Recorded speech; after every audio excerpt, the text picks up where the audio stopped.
trago aqui um pouco da experiência da Secretaria de Direitos Humanos e da Secretaria Nacional de Promoção dos Direitos da Pessoa com Deficiência no enfrentamento das questões relativas à acessibilidade. O trabalho da Secretaria quanto à acessibilidade é um trabalho de articulação, de promoção no âmbito, principalmente, do governo federal. E nós temos, neste governo, um principal instrumento para a efetivação da acessibilidade, que é o Plano Viver Sem Limite. O Plano Viver Sem Limite, que envolve investimentos de 7,5 bilhões até 2014, em 4 grandes eixos: o eixo de educação, o eixo de saúde, um eixo de inclusão social e um eixo específico de acessibilidade.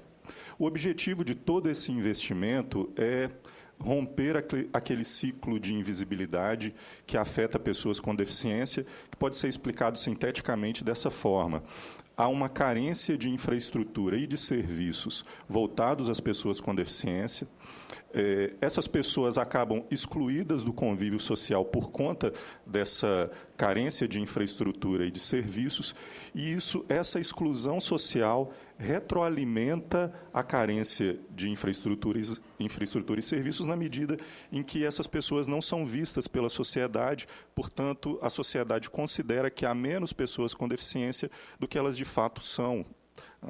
E, pelo levantamento de 2010 do IBGE, nós temos mais de 45 milhões de pessoas com deficiência no Brasil, são cerca de 24% da população. Quase 1 em cada 4 pessoas declara, portanto, ao IBGE possuir alguma dificuldade que seja de enxergar, e aí, portanto, pelas classificações internacionais, ela já se enquadra no conceito de pessoa com deficiência, que é uma classificação mais funcional e social,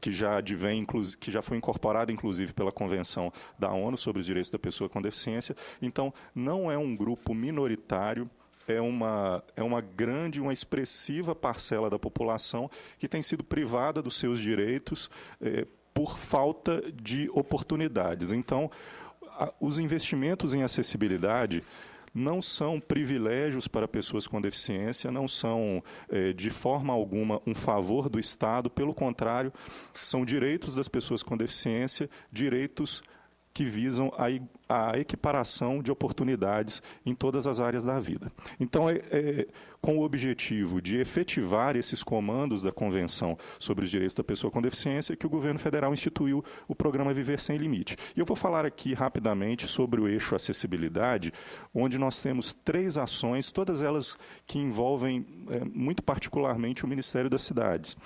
A primeira ação foi a incorporação à Secretaria Nacional de Programas Urbanos do tema acessibilidade. A Secretaria Nacional passou a se chamar Secretaria Nacional de Acessibilidade e Programas Urbanos. Nós temos a representante aqui na mesa, ela ainda vai falar especificamente sobre as ações daquela área, mas no Ministério das Cidades a gente ainda tem outras áreas muito importantes para a efetivação da acessibilidade, como a Secretaria Nacional de Mobilidade Urbana.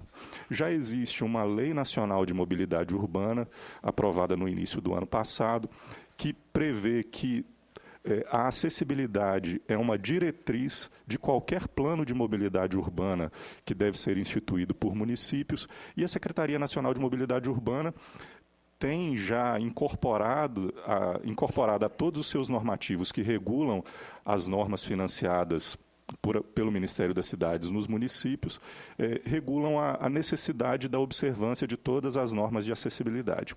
Então, é nossa esperança de que todas essas iniciativas do Ministério Público de Contas na fiscalização de obras já encontrem, pelo menos no caso daquelas obras financiadas com recursos do governo federal, um nível de acessibilidade adequado que sirva às pessoas com deficiência, que dê a elas o mesmo direito de mobilidade que todas as pessoas têm. Então, os próprios investimentos do PAC no âmbito do Ministério das Cidades já incorporam em todos os seus normativos a exigência de acessibilidade.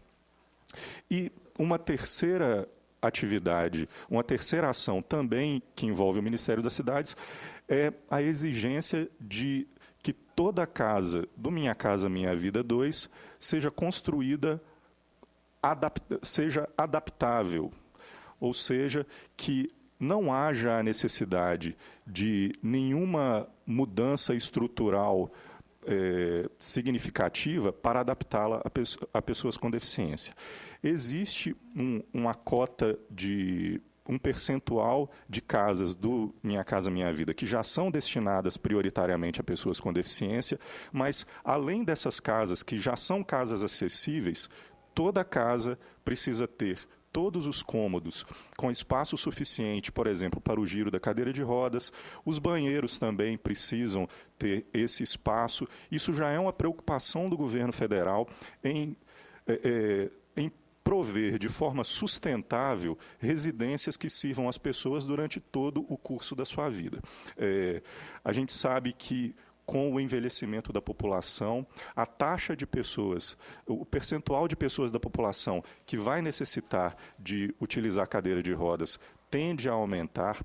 Então, no decorrer da vida das pessoas que vão habitar essas casas do Minha Casa Minha Vida, elas já vão poder, sem grandes necessidades de quebrar portas ou construir banheiros maiores, cômodos maiores, elas já vão poder fazer as adaptações de uma forma bastante econômica, inclusive preservando recursos naturais, não é?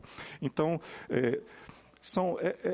eram as rápidas palavras que eu queria falar sobre os programas do governo federal. Eu acho que nós temos diversos outros membros da mesa com palavras importantes a serem ditas sobre o tema. Eu quero deixar aqui a disposição da Secretaria em colaborar, inclusive aqui com o Congresso Nacional, na melhoria dos normativos, das leis sobre acessibilidade. Nós hospedamos ali o GT que tratou da revisão do projeto do Estatuto, e tivemos aí a participação do Dr. Luciano lá, mas também colaboramos com alguns temas de acessibilidade que nós achávamos importantes trazer para o nível de lei, porque estavam ou na norma, na NBR 9050, ou no decreto 5296, e ali aquele grupo entendeu que era importante trazer esses temas para o nível de lei. Então, são as palavras que eu trago, e agora passo para os demais membros da mesa, agradecendo novamente ao senador Paim.